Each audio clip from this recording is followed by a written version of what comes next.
ஒரு கடாயில் 2 spoons oil ஊற்றிக்கோங்க. ஆயில் சூடானக்கப்புறம் அதில் அரை ஸ்பூன் சீரகம் ஆட் பண்ணிக்கோங்க. சீரகம் நல்லா பொரிஞ்சிருச்சு. இப்போ கட் பண்ண ஒரு பெரிய வெங்காயம் ஆட் பண்ணிக்கலாம். வெங்காயம் நல்லா ஃப்ரை ஆனக்கப்புறம் நம்ம மசாலா பவுடர்ஸ் ஆட் பண்ணலாம். இப்போ பார்த்திங்கன்னா வெங்காயம் நல்லா வணங்கிடுச்சு. இதில் அரை ஸ்பூன் மல்லித்தூள், 1/4 ஸ்பூன் மிளகாய்த்தூள், அரை ஸ்பூன் கரம் மசாலா பவுடர் போட்டுக்கோங்க. இது நல்லா கிளறி விட்டுக்கோங்க. நான் ஆல்ரெடி 200 கிராம் உருளைக்கிழங்க நல்லா வேக வச்சு மசிச்சு எடுத்து வச்சுருக்கேன். அதை இப்போ நான் அதில் ஆட் பண்ணிக்கிறேன். இந்த ஸ்டஃபிங்க்கு தேவையான அளவு உப்பு இப்போ ஆட் பண்ணிக்கலாம். இதை நல்லா மிக்ஸ் பண்ணிக்கோங்க. இப்போ பார்த்திங்கன்னா மசாலா எல்லாம் உருளைக்கிழங்குல நல்லா கோட் ஆகிடுச்சு. இந்த ஸ்டேஜில் கொத்தமல்லி தூவி கிளறி விட்டுட்டு இதை தனியாக எடுத்து வச்சுக்கோங்க. நம்மளோட ஸ்டஃபிங் இப்போது ரெடி ஆகிடுச்சு.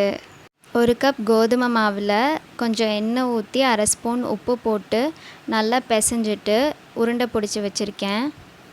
ஒரு உருண்டை எடுத்துகிட்டு அதை நல்லா ஃப்ளாட்டாக தட்டிட்டு ஒரு கிண்ணம் மாதிரி ஷேப் பண்ணிக்கோங்க. அதுக்குள்ளே நம்ம பண்ணி வச்சுருந்த ஃபில்லிங் 2 ஸ்பூனை வச்சுக்கலாம். சுற்றியில் இருக்க மாவை யூஸ் பண்ணி அதை க்ளோஸ் பண்ணிவிட்டு ஒரு கட்லெட் ஷேப்புக்கு அதை தட்டிக்கோங்க. எல்லா உருண்டையும் இந்த மாதிரி கட்லெட் ஷேப்பில் ரெடி பண்ணி ஒரு பிளேட்டில் வச்சுக்கலாம். இப்போ ஒரு பேனில் ஃப்ரை பண்ணுற அளவுக்கு எண்ணெய் ஊற்றிக்கோங்க. எண்ணெய் சூடான பிறகு நம்ம ரெடி பண்ணி வச்சுருக்க கட்லெட்டை ஒவ்வொன்றா இதில் போட்டுக்கலாம். இது நம்ம பிரேக்ஃபாஸ்ட் டின்னருக்கு ரெடி பண்ணி சாப்பிடலாம்.